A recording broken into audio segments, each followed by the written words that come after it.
Hello and welcome to SETA Washington, D.C.'s event on the second Trump administration and its impact on the Turkish-American relations. I am Ozan Ahmet Çetin, a research fellow at SETA, and we have many issues to discuss today regarding the dynamics of the bilateral relationships, from the defense ties to Syria, Ukraine, the expanding war on the Middle East, among other issues. And we are lucky to have a very distinguished panel with us today. First, we got Ambassador James Jeffrey with us, who used to be an ambassador in Turkey and who now chairs the Middle East program at Wilson Center. Second, we have Dr. Rich Outzen, who's a retired colonel and who is a non-resident senior fellow at the Atlantic Council. Last but not least, we have Dr. Kadir Üstün with us, the executive director at SETA DC. Without much ado, I want to start right away. Ambassador Jeffrey, I want to start with you. You were a part of the first Trump administration. You were in charge of the Syria policy as part of the special representative for Syria. And from time to time, you had a critical role in diffusing some of the tension in bilateral relations in a very relatively turbulent era in the relationship.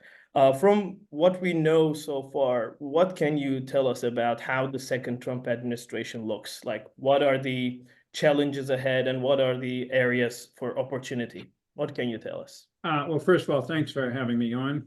Secondly, nobody can predict before they get into place and get rolling what an administration is going to do. That's particularly true for Donald Trump, given his personality and given the point that he believes correctly that the American people voted for change, and change includes foreign policy. The problem is there are also certain basic fundamentals of foreign policy in general, principles, and specific interests that the United States has followed since World War II, including during the Trump administration, despite some initial hesitancy on the part of the president and some around him to continue down that path. That is to run a global collective security system to maintain, in a general sense, global peace, promote interrelationships and prosperity, and above all else, to avoid a nuclear version of 1914, 1945. Now, that's a set of interests that do not change. What can change is how you go about doing that.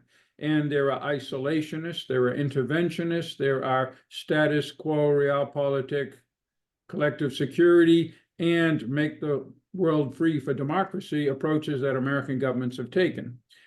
Trump, in the first term, basically maintained that collective security system, but he was skeptical about many of the values that have been hung from it, from promoting democracy to free trade. That almost certainly will continue. You've heard his position on tariffs, and that has an impact on relationships with partners as well as the rest of the world. Nonetheless, we are facing, far more so than during Trump's first term, a serious threat to the global order from Russia, in particular, beginning with Ukraine, and from Iran in the Middle East, to a lesser degree from North Korea.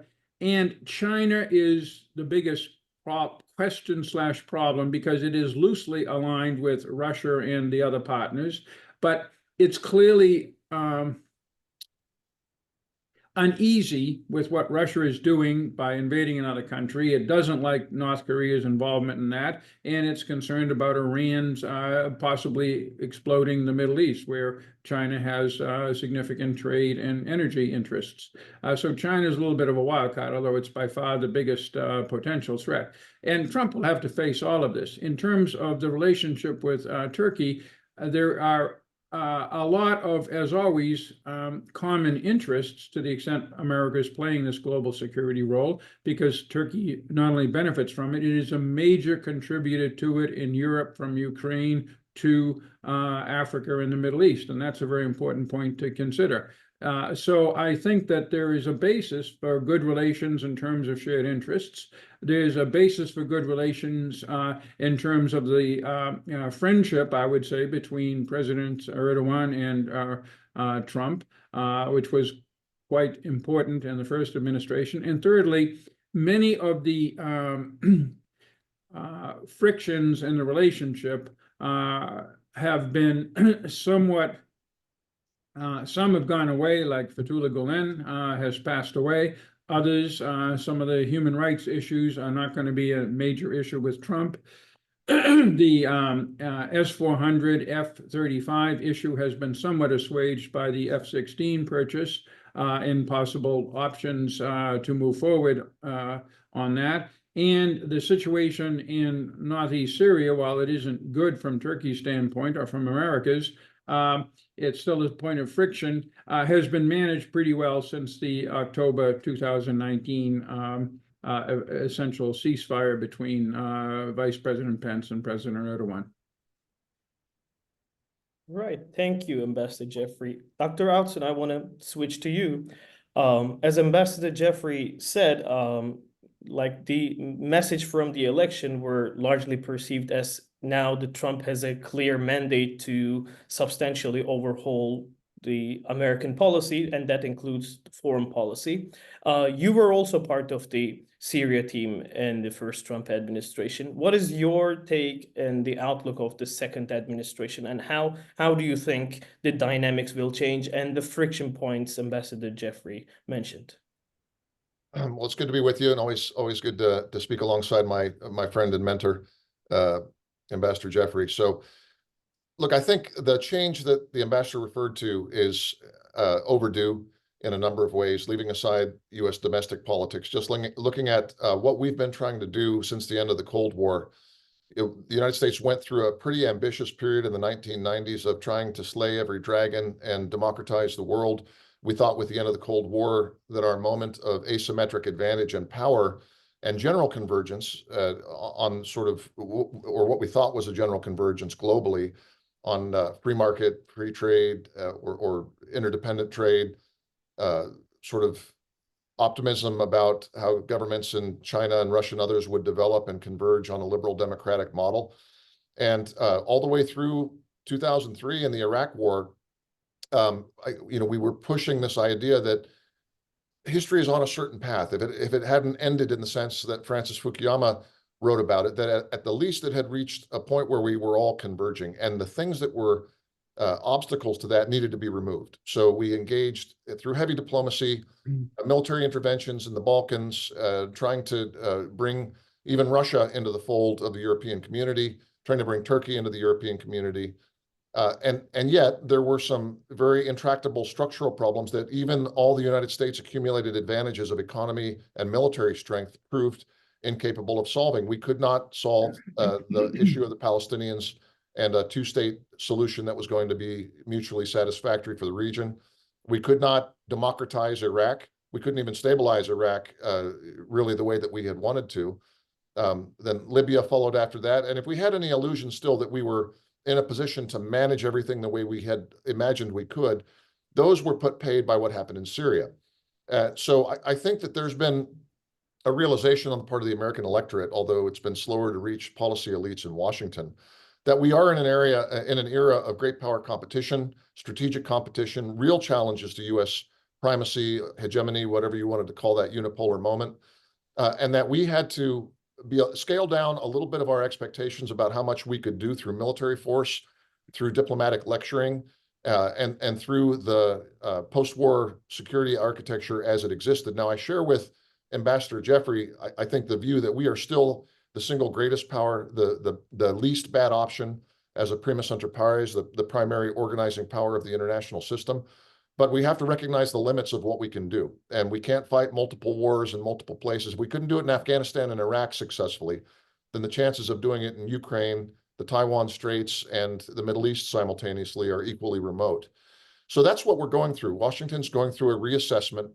Now, and there are some who say, well, this is America stepping away from leadership. I don't think so. I think that's a misread of the moment. I think it's also a misread of President Trump and his view of things. I do think that what the Trump movement, the Trumpian moment represents in the United States is that this architecture in which we, the United States, were lashed up to an ambitious leadership role everywhere all at once has to be reassessed. We have to, for instance, Trump's strategy to get Europe to pay for more of its defense, I think paid big dividends. And Europe is coming to grips with the fact that if Russia is going to be deterred in Europe, it needs to be Europeans taking the lead in that. Not that the United States doesn't have a role. And by the way, Germany's decision to sell or to accede to the sale of Eurofighters to Turkey is just one fruit of this, one early fruit of this. I think what you'll see in a Trump administration is going to be a real hard assessment of our commitments globally. In some places, it may be a reinforcement of those commitments. In some places, it may be looking at our partners and saying, nope, you need to do more. And it will be, in general, I think, stepping back from what we see as peripheral interests. Human rights and democratization are important, and I think it's probably unfair to call them peripheral, but it's not something that we can achieve by fiat or by demand.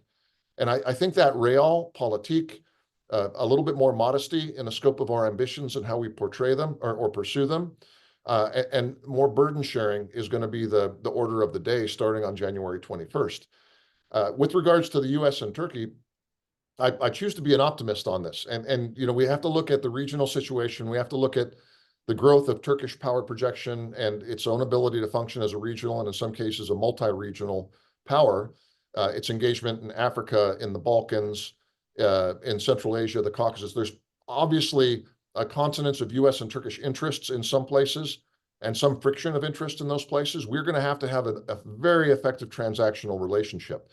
Now, we've had a generation raised in Turkey and the United States that has forgotten as the Turks would say, the hey gidi günler, you know, the days of the Cold War and the immediate post-Cold War, where we had a strategic relationship and strategic partnership.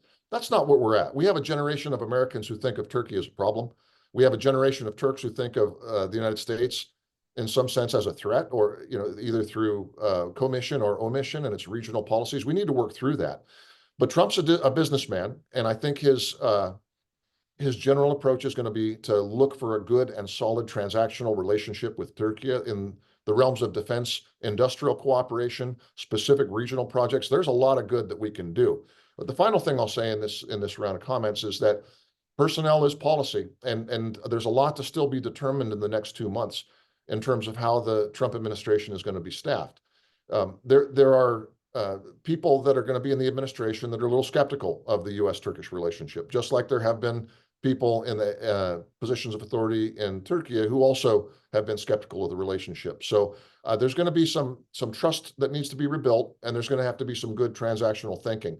In my optimistic mode, I'm going to say I think that the right personnel are in place. And the fact, for instance, that the Erdogan government has been very cautious in its initial statements, as other people have said, oh my goodness, look at the Trump administration. There's a lot of people who don't like Turkey coming in. I don't think that's necessarily true.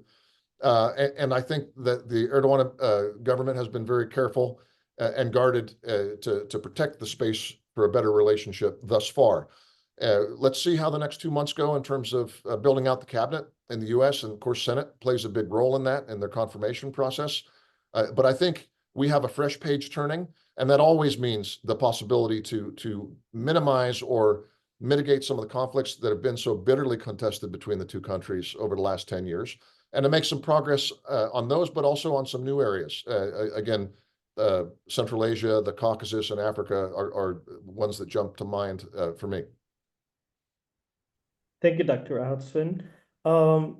What are your comments, Dr. Üstün, regarding like this impending reassessment of foreign policy in Washington? I also want to ask you that under the Biden administration, there was the impression that the relationship, the bilateral relationship, was somehow maintained, but there was not much room for improvement. Like almost nobody expected real change in a positive direction. Do you think the second administration has prospects for that improvement? Thank you.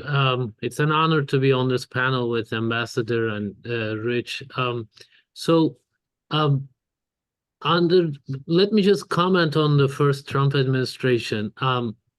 In terms of especially foreign policy, but in domestic affairs too, President Trump in his first term was a major disruptor, and he basically, it was almost like a political coup within the Republican Party but also for the Washington establishment. It came as a shock to many people, and then he came in, he wanted to do many different things. He tried to deliver on his campaign promises, but there was a lot of pushback and resistance by pretty much all the institutions. And when he relied on traditional, let's say, Republican foreign policy people, a lot of them also tried to kind of either rationalize his policies or, try to kind of implement what they thought was the better idea or better approach, etc. So he had a hard time matching his rhetoric with the actions sometimes. And we saw that most starkly in Syria. We were lucky, of course, that, Ambassador Jeffrey came in, and he was somebody who knew Turkey really well. And like Rich said, that personnel change was very impactful in terms of lowering the tensions with Turkey and finding some common sense solutions on the ground, etc. When he's coming for the second term, President Trump is coming with now a lot of political experience and a lot of experience about what he can expect from Congress, from his own national security team, from the media, etc. And he's coming in. I think there will be a lot less resistance from the Washington establishment in general. So that will create a dynamic where he'll be able to kind of align the foreign policy more based on his instincts, based on his campaign promises. But at the same time, I think he may not feel like he has to be the disruptor. So like, in dealing with Ukraine, he's going to need to, coordinate with NATO allies. He may not be so harsh on NATO like in his first term. He was trying to, he created a campaign against Iran, like maximum pressure, with the idea that he could get a deal. He might go back to it, but I think people understand he wants a lasting deal. So, and Iranians seem to be open to that. So I think in his second term, many dynamics like this might be different, including Israel-Palestine. He probably wants a deal there, and I don't think like it's going to create a two-state solution. We are like way beyond that, but and he's going to be very, very pro-Israel. We can see his appointments, but at the same time, his instincts and then his campaign promises are going to contribute to a Trump that will want to, make peace and make deals.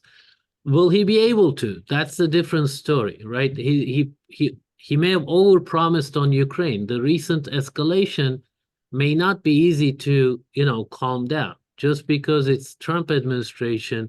Of course, many actors are, sort of trying to come to the table with a stronger hand, perhaps, but we'll see how he will be able to make a difference and change the dynamics. He has a big leverage over Ukraine, for instance, through the aid, of course, but that will that satisfy the requirements for a lasting peace deal? With regard to Turkey, we had, because of the dynamic I mentioned, we had Trump being quite receptive to messages from Ankara. His personal relationship with President Erdogan was very good, but at the same time, we saw, sanctions being imposed, or American and Turkish forces coming into close, almost conflict on the ground in northern Syria, because, the establishment or even CENTCOM and the media and the Congress were quite were not in alignment with President Trump. So I think that dynamic, if it's going to be different this time around, and that might help contribute to a much more stable relationship when it comes to ties with Turkey. And of course, like Rich said, Turkey is being pragmatic. Some of the administration's Trump's newest appointments have said very critical things about Turkey in the past, but we are mature enough to look at the policies and what needs to be done on the ground. What are the pragmatic steps? I think that might dominate the relationship, or that might be the tone of the relationship, rather than Trump making some declaration about his, what he wants to do, and then not being able to deliver, and then, so that was the first term. Under Biden, Biden left it to institutions in many ways. Leadership diplomacy was not quite there. In the multilateral meetings, they had meetings, but we didn't see major initiative or substantive sort of results through those Biden-Erdogan interactions. But the relationship has avoided some of the, I guess, tensions that existed before. But now both Trump and Erdogan also have a good history, strong history they can build upon. They understand each other pretty well. So it's going to be, leadership diplomacy is going to play a much bigger role this time around, and hopefully more in a positive sense, like Richard was saying. All right, thank you, Dr. Üstün. So my understanding from the first round of comments is like there is room for optimism regarding bilateral relations, but Ambassador Jeffrey, regarding Syria, it still stands as a major issue to be resolved between the two countries, and there is the US support to YPG, which Turkey thinks is not okay. How institutionalized is the US support to YPG, and do you expect a major overhaul in that area? And can I also ask you to comment on the Trump's thinking regarding US pulling out of Syria, and how Iran's and Russia's presence in the country feature in that discussion? Yeah, it's a complicated problem. Look, the United States is partnering with an element with close ties to the PKK. This is disadvantageous objectively to Turkey, and that has been understood for quite some time in Washington. It took some time, particularly in the military, for people to understand this, but I think it's well known. But the problem is that we're not doing this to make difficulties for Turkey. We're doing this for critical security reasons in northeast Syria, from fighting the fight against the Islamic State to maintaining essentially terrain denial, not just in the northeast with the SDF/YPG, but in the south with a offshoot of the Syrian opposition in Al-Tanf. And these are important in any maximum pressure campaign against Iran and its friends, as well as also important in the fight against the Islamic State.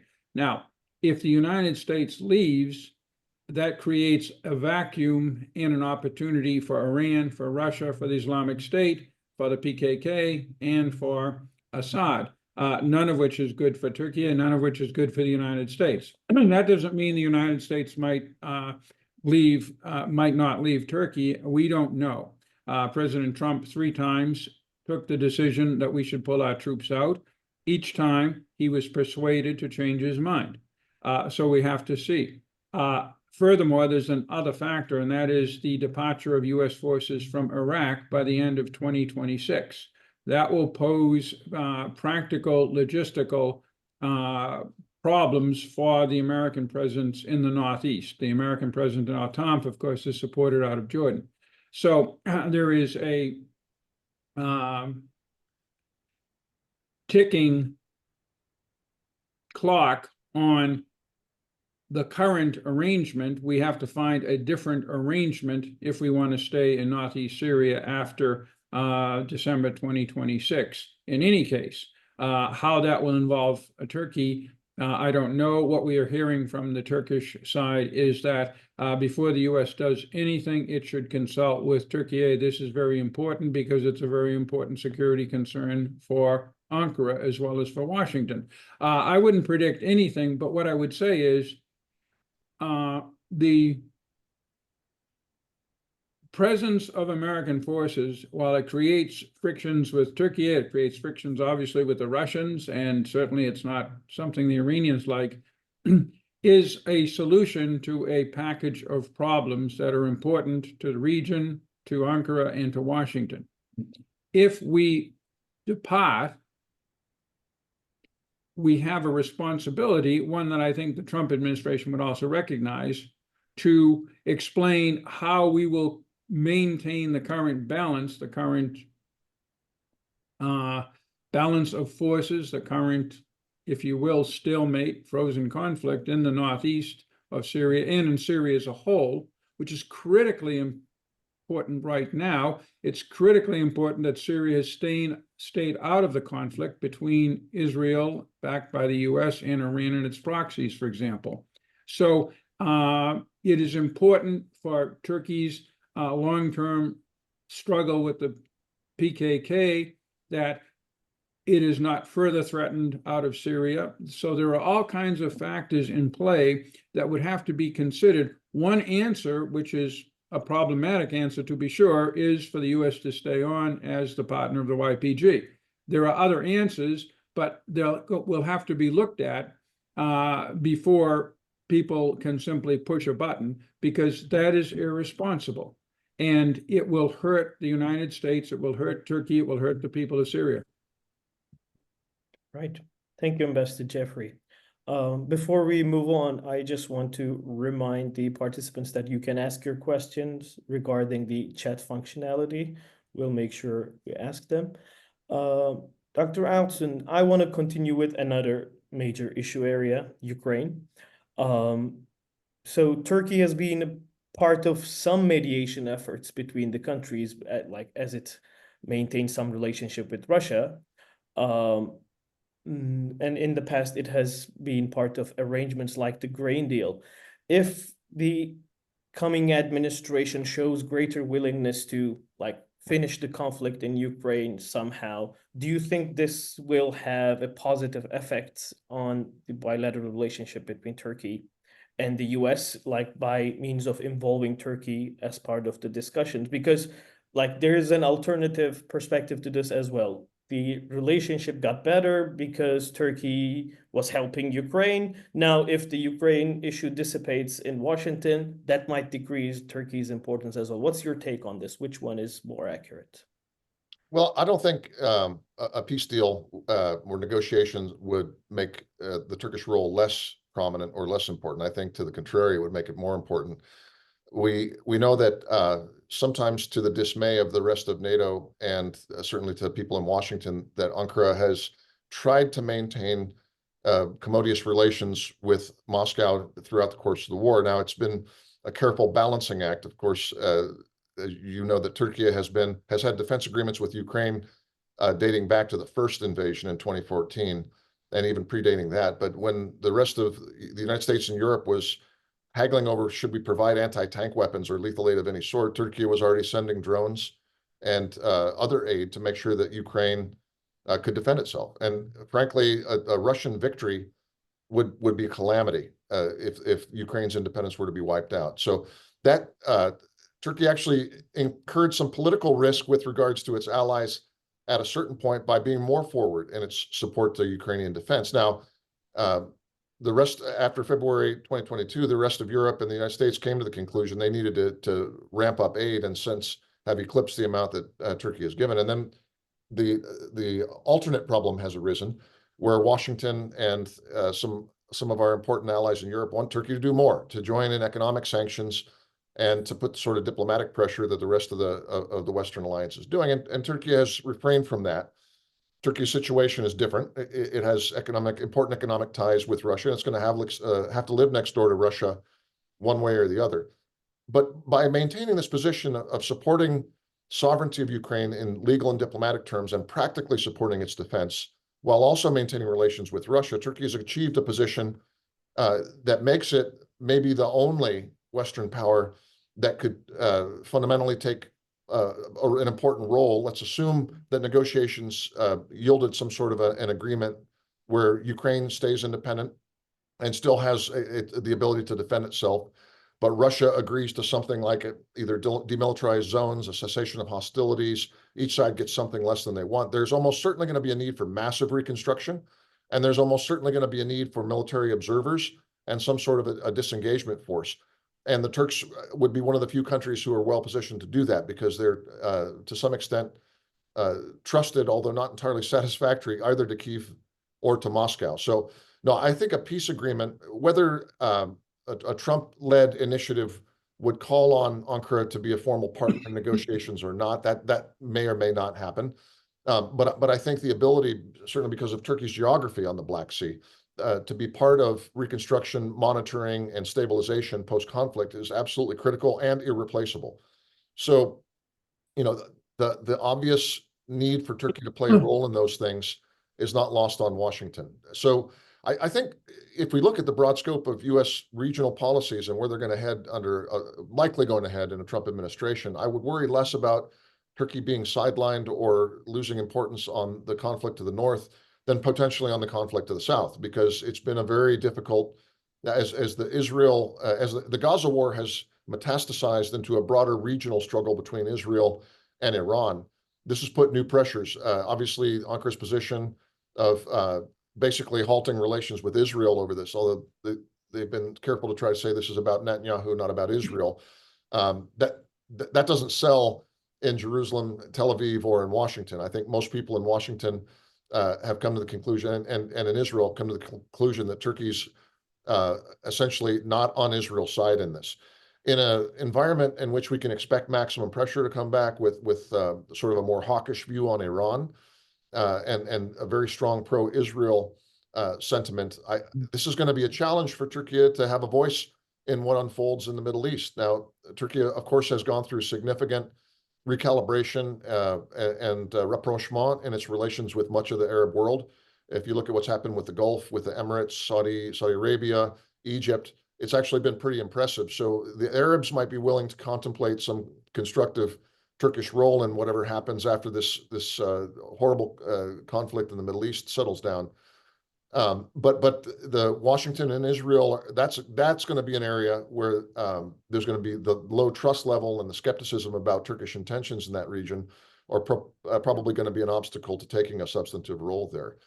In general, though, and some of these other areas, like I said, the South Caucasus, where Turkey has played a very constructive role in trying to achieve Armenia-Azerbaijan normalization, and also in Africa, where Turkey is, for anybody with an ounce of geopolitical logic in the rest of NATO and in Washington, it's indispensable in balancing growing Chinese and Russian influence in Africa. There's many, many areas where the Turkish-U.S. relationship has a lot of potential to grow under the coming administration. I just think the nature, highly toxic nature of what's happened in Syria, in Iran, in Iraq, and in Gaza and Lebanon makes that one, it's difficult even for someone who follows Turkish and American politics very closely to see where we're going to thread the needle to cooperate on that problem set.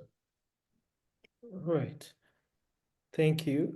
Dr. Üstün, can you also comment on that issue Dr. Atsun was talking about? Because he thinks the Middle East is like potentially a bigger spoiler to the bilateral relations than Ukraine.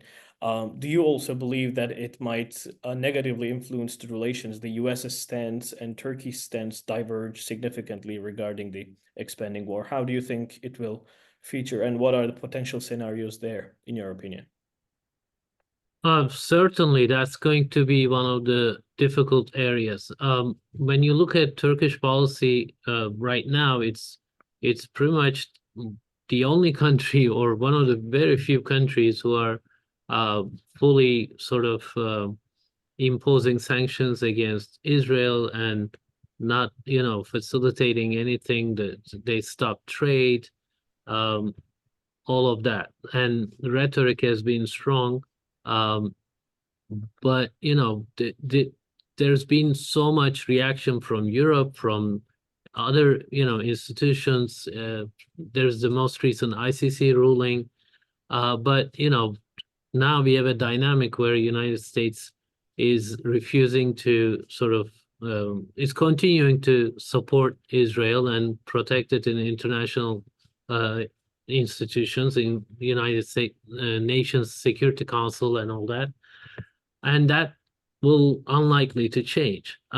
If we refer back to the first Trump administration, when Trump, recognized Jerusalem as the capital, Turkey reacted. They didn't mince words, not personally at Trump, but at the policy, and they took it to, OIC and Arab countries. They tried to create a platform around it, and it's a very important issue for Turkey. Turkey called it red line.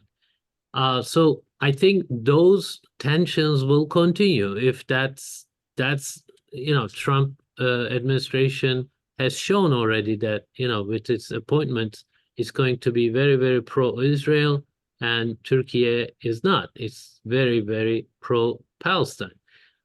But at the same time, since October 7, you've seen Turkey working behind the scenes, trying to do what it can diplomatically at the same time, while having that kind of pressure at the public level. But it's been open to trying to find solutions, find a way to stop the Israeli operations. And there's been even reported visits between Israeli officials and Turks. So there's no magic bullet here. As long as this dynamic continues, I think it's going to become it's going to continue to be a major irritant in the relationship, a major problem in the relationship, not just an irritant. But again, there is Ukraine, there is Iran, there's Eastern Mediterranean. There are many issues that concern both Turkey, Turkish national security, and the United States foreign policy. They will need to continue to talk about those. So I don't think Israel-Palestine will basically override everything else. It's going to be an important matter to deal with and handle. But Turkey's position has been very clear, even in the first Trump administration, and Trump's position is very clear. One hope, let's say, is Trump, like I said in my initial remarks, wants a deal, wants a solution. He promised some, he got some Muslim vote in the United States by promising that he was going to bring peace.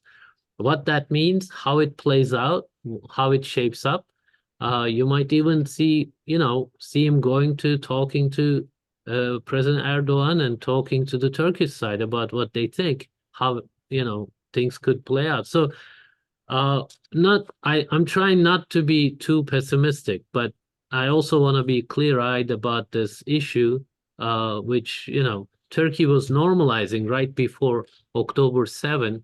It had fully normalized, but this Palestine issue, the conflict in Gaza, completely changed Turkish-Israeli relationship. So in Washington too, there's no, like Rich was saying, Washington won't be receptive to Turkish position, and it's true. But it also has created a major fault line. It made things very difficult for the Democratic Party, for instance, for Harris. So I think Trump has a lot of leeway, a lot of mandate now. Whatever he wants to do on the Israeli front, he's going to try to sell it as he's trying to make peace. But along the way, how we get there, we will see tensions. I would guess. Thank you, Dr. Houston. Like, we're 40 minutes into the event, and there are already some questions that we might start answering. Like, there's a question about this very issue Dr. Outzen and Dr. Üstün talking about. And can we ask this question to you, Ambassador Jeffrey, since it's on the same issue? And Turkey has been a strong critic of Israel and its actions in the Middle East. How will the Israel lobby in DC and the Republican Party may thwart the Turkish-American relations? Can you comment on that a little, please? Sure. First of all, up to this point, this has not had a major impact on U.S.-Turkish relations because it doesn't have a major impact on the situation in the region. I'll come back to that. That is, whether Türkiye is harsh towards Israel and very supportive of the Palestinians, including Hamas, or isn't, doesn't really have a huge role. As we know, the main negotiators with Hamas have been Qatar and Egypt, for example. And most Arab states take a position rather similar to Turkey's and the European states too. But there's something to watch here at two levels. The first is there is a lobby of folks whose first assumption when they hear the word Turkey or Türkiye is this is a bad state we shouldn't have relations with.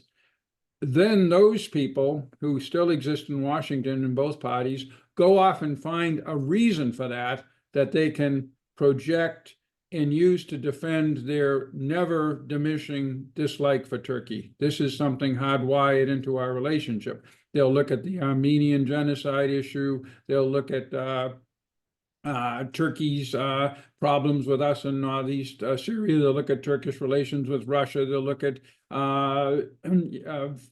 freedom of expression issues. It doesn't matter. They will find some reason, and this will be a new reason. But that's limited. The only real danger in this is to take a step back. For various reasons, from domestic political pressure to the kind, that's more the Arab countries, to signing up to a fantasy island international system, that's the Europeans. The best example is this recent ICC decision. The formal policies of Europeans and Arabs are very critical of Israel. But do anybody think for a second they're not really rooting for Israel to crush Hezbollah, to crush Hamas, and to keep Iran contained? Absolutely. They know, the Arab states most specifically, because they're directly involved, that Iran is a huge threat to them and has been a huge threat to the Arab peoples of Gaza, Lebanon, Iraq, Syria, and Yemen. That's real and concrete. Israel has been a threat to the aspirations of the Palestinians since 1948, but that's a contained problem. Nobody in the region sees Israel as on the march through the region. They do see Iran.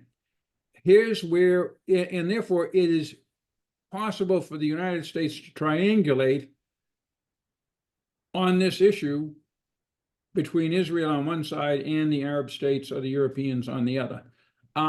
If Turkey really seriously isn't in that boat, but is rather in the boat of, I would say, the UN, an unrelenting hostility to Israel, not over a specific issue, but over Israel's role in the world, that is where a problem could arise, and I'll tell you exactly what will bring it to the boiling point, and that is on the issue of Iran. Turkey, obviously, while it is much quieter, sees Iran as a threat to the region and ultimately to Turkish interests. But were there to be a situation where Turkey had to choose, and it opted to choose for Iran, and we've seen a bit of this, but I don't take it too seriously when the foreign ministers get together. And of course, they're always looking for things that they can both agree on. So they agree on, the aggressiveness of Israel and such, but nobody takes that seriously. But if President Erdogan or others in Turkey decided that on a real concrete thing, more concrete, for example, than blocking the Israeli president's flight to Azerbaijan, then there would be real problems. Because folks, let me tell you, keeping Azerbaijan out of Iranian sphere of influence is an issue that both Turkey and Israel share. If on that example or on many others in the region, if we saw Turkey tilting to the Iranian position, thus enabling Iran to continue its advance because it's a Turkey versus Iran issue, and Turkey is going to take the side of Iran simply because of its distaste for Israel. That's where you're going to have a big problem. So I would say, while it looked like a minor issue, that issue of the overflight is very important, not because President Herzog, who's tried very hard to have a better relationship with Turkey, was blocked from a flight, but it was where the flight was going to. Thank you, Ambassador Jeffrey. Speaking of Azerbaijan, there's another question from the audience on that exact issue. Dr. Outzen, can you respond to this, please? The question is basically, will the new Trump administration have any interest in the Armenian issue, and does the conflict between Armenia and Azerbaijan feature prominently in the relationship? Well, right now it doesn't, primarily because the U.S. is distracted and not doing a lot elsewhere. But behind the scenes, and I see the question, the first part of the question is, what has Turkey done? Well, Turkey has launched its second attempt to normalize relations with Armenia. They tried it in 2009. There was a major diplomatic effort, and actually an agreement was signed to reopen the border and normalize relations. It just was never ratified. There have been 5 meetings. Serdar Kilic, the former Turkish ambassador to the United States, has been leading the efforts on the Turkish side. He has met at the Armenian border with Armenian counterpart, and there have been very substantive talks. Now, I think things are in sort of a holding pattern right now. I think, I'm speculating here, but my understanding is that as Turkey pushes for this, because there's clear benefits for Armenia, for Azerbaijan, for Türkiye, economic peace, the middle corridor, economic corridor that could be there for trade and energy and all sorts of things. Everybody wins, except for Tehran and Moscow in that environment. And there's political will on all those sides, but there has not been a great degree of engagement or political vision coming from Washington. So I think to an extent, the 3 key stakeholders here, Yerevan, Baku, and Ankara, have sort of paused as they look at Washington and see what's going to be the fallout from the election. Is this an area that the United States is going to care about? And I think it is an area that the Trump administration should care about, because I don't want to call it a low-hanging fruit. It's a very difficult thing given all the factors, but the set of conditions are much more ripe for it now than they have been at any point since the end of the Cold War. So I think Pashinyan's taken a great degree of risk personally. I think Erdogan has quietly been pushing to try to take, I don't want to say advantage, but to take this opportunity. And I think they're quietly trying to bring Azerbaijan along with that. So I'm encouraged by the signs that I've seen. And the question, so the first part of the question is, what has Turkey done? I think they're doing a lot, investing some diplomatic capital to try to get this moved. The second part of the question is this going to be something the United States pays attention to? I sure hope it is, because this could be a major win for all of the people. The life of the Armenians in Armenia would get substantially better. It would be good economically for Azerbaijan and for Türkiye. And frankly, all the right people lose in such a deal, meaning Tehran and Moscow, to make it of real interest for the United States. Thank you, Dr. Outzen. And another question on the same issue. This one is to you, Ambassador Jeffrey. And the question is, considering Turkey's significant military support during the Second Karabakh War to Azerbaijan, particularly through the use of Bayraktar TB2s, how do you think Turkey's recent advancements in the defense industry will impact the geopolitical landscape of the Eurasian region? Very significantly. Turkish weapon systems are much. I was just in a 3-day conference with members of the U.S. European Command on issues somewhat related to what we're talking about. And Turkey's defense industry is seen as highly competitive from the standpoint of both quality and price, and kind of the diplomatic overlay. That is, people buy weapons not only because they work, they buy weapons because they want to have relations with the country that's selling them. It's a little bit like oil. And so this is a major, is it hard power or soft power? It's a major power element in Turkey's regional diplomacy. It's very important. It's the kind of thing that the Trump administration can build on because they won't feel threatened. They don't think that weapons are dirty. They won't put a lot of conditions on them. They'll be perfectly happy to allow this to happen and to build on it. But this requires, again, and we haven't talked about this, there has to be a team in Washington that no matter what the issue, if it involves Turkey, it's run by that team, and that team knows what's going on. I mean, I'm looking at Rich, and Rich was, on the Syria team, but he was turned to, all of us, in fact, were turned to by the end of the Trump administration for almost any problem relating to Turkey. One we worked out was a Turkish bloc in NATO of the Baltics defense agreement because it involved an issue involving the YPG, but it could have been anything else.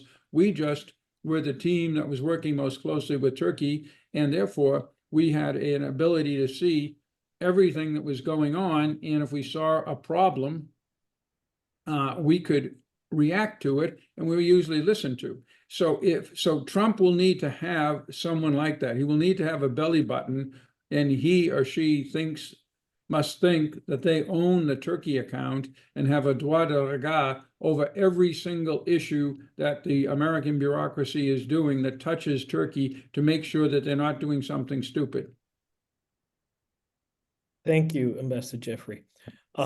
Speaking of the Trump's team and who might have the Turkish account, Dr. Ustin, let me ask you a question about that. Do you think the Trump's team that we see in the media, some of them are confirmed, some of them are rumors at this stage, do you think the incoming team will influence the relationship in a negative way? And I also want to bring in the leadership styles or the rapport between the two leaders that a lot of people, especially in Turkey, are enthusiastic about. Like we see on the media, on social media, that people are hoping or wanting to believe that the relationship between the two leaders are going to override any negative opinions that the Trump's team might have. What do you think about that? Well, I think quite a few of the elements of the answer to this question has been given already by Ambassador and Rich. I think the hope is presidents don't have to troubleshoot. I think they ended up troubleshooting a lot in the first Trump administration, and except for Syria after a point, like Ambassador said, and that team who knew Turkey a lot became much more relevant on not just on Syria and other issues. So that's the reason we invited them to this conversation today. They have the expertise and experience on this particular matter. I hope people on the screen run the Turkey account and others who are quite knowledgeable about Turkey, because Turkey's foreign policy is not, just any country's foreign policy, because it is both capable, like Ambassador said, in terms of defense matters. It is on the ground. It can make a difference in terms of it can go beyond rhetoric, and it is engaged in multiple regions that really matter to U.S. interests.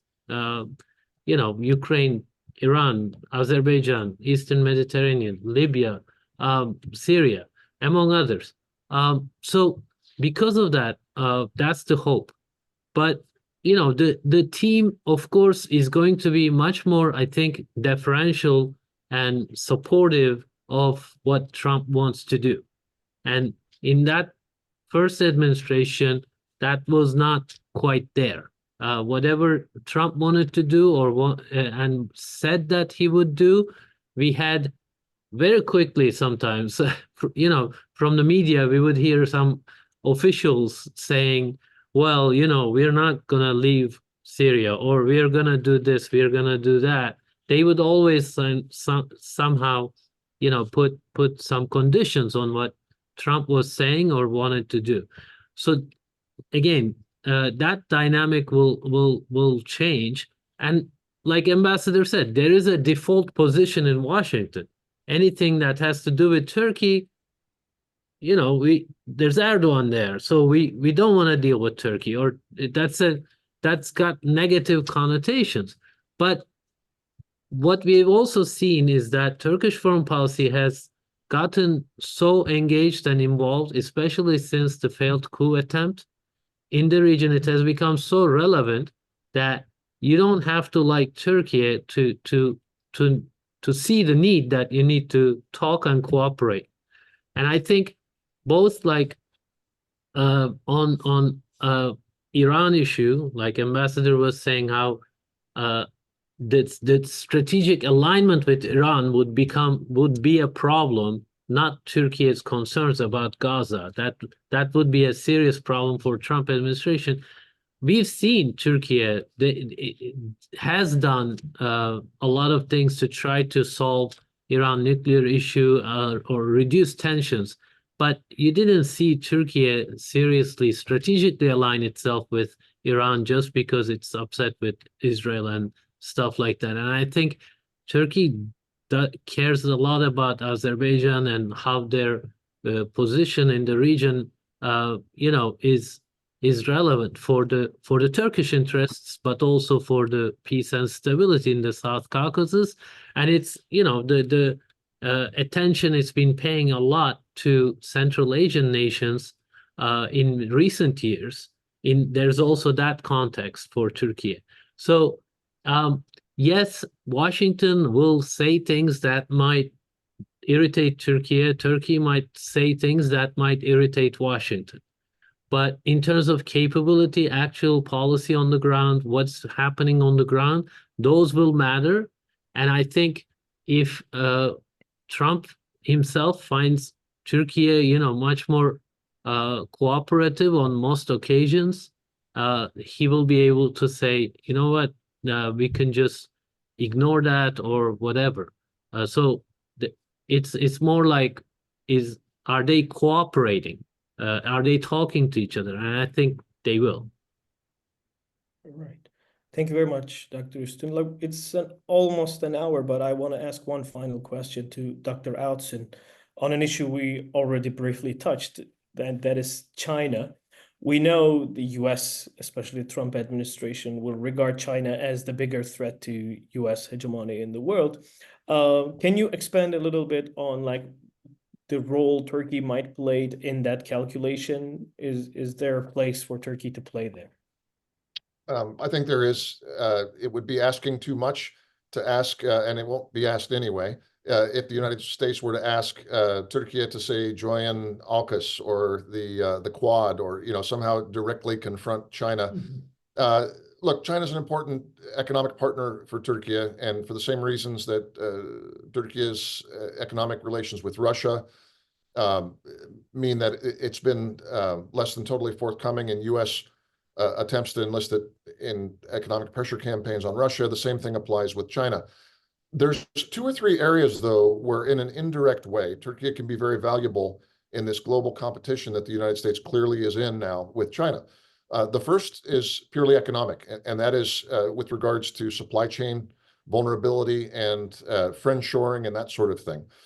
We are, whatever the problems are in the relationship, we're NATO allies. And so that means on things like defense supply chains, with the shining example so far being 155 millimeter artillery ammunition, there are Turkish companies and American companies and whole industries and sectors that we can work together to make sure that we can produce the things we need for proper deterrence and, if necessary, to fight and win wars.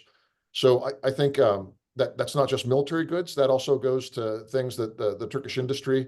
Turkey's a country that still has metal bending industries as well as significant military industries. I think American companies, and by the way, this is not a goal that we would like to get President Trump to embrace. It's one he's already embraced, to get bilateral trade up to the $100 billion mark. There's a lot of room for the growth of joint ventures economically between American and Turkish firms that would benefit both and would reduce vulnerability to Chinese disruption of global supply chains. That's one. The second and third are areas I've already touched on as well, which is that there's areas that are great interest to Türkiye that are of less interest to the United States. I mean, to be honest, when you hear the United States talking about its geopolitical interests, we're generally talking about Europe and then a little bit about the Asia Pacific. We very seldom get to talking about Central Asia or to Africa, or even for that matter to Latin America, although Latin America is probably going to be a greater attention point coming up with President Trump due to immigration and issues like that. So I think especially when it comes to balancing Chinese attempts to dominate economically and politically in Central Asia and in Africa, Turkey plays an important role. There are a number of places where Turkish firms have built airports in Africa or in Central Asia, or building embassies or building other major projects. As you know, I think that when China builds these things, they have a unique Chinese model. They send, hundreds or thousands of their own workers. They live in their own camps. They use those as sort of lily pads for intelligence gathering and political activities. None of that happens when it's Turks doing those buildings and airports and all that sort of thing. So having an engaged Turkish ally, if we can have some sort of modest geopolitical mechanism to consult on these things, actually is quite a bit in the interest of the United States vis-a-vis China in places like Africa and Central Asia. So in this sense, the United States also needs to accept that Turkey is not going to be a compliant, always partner. And in some ways, its growing independence and capabilities for its own power projection and engagement are in our interest, because it's a balancing force in areas that, frankly, at best for the United States are what we would call an economy of force area. So yes, I think that's going to take some creative dialogue and better consultative mechanisms than we have, but there's a lot of room for growth. And without asking the Turks to do what they did in the 1950s, which is send troops militarily to help us fight against the Chinese incursions and North Korean incursions on the Korean Peninsula. We don't need that. We don't need Turkey to fight wars in this global competition. We need them to be a strong, independent economic actor in areas that are of peripheral interest to the United States. All right. Thank you very much, Dr. Outzen. And it's time to end the panel. Thank you all very much to Ambassador Jeffrey, Dr. Outzen, and Dr. Üstün for a great panel. We covered a lot of ground regarding the opportunities and challenges in the bilateral relationship. Thank you all, the participants, for listening to us, and have a great rest of the day. Thank you. Thank you, Ozan.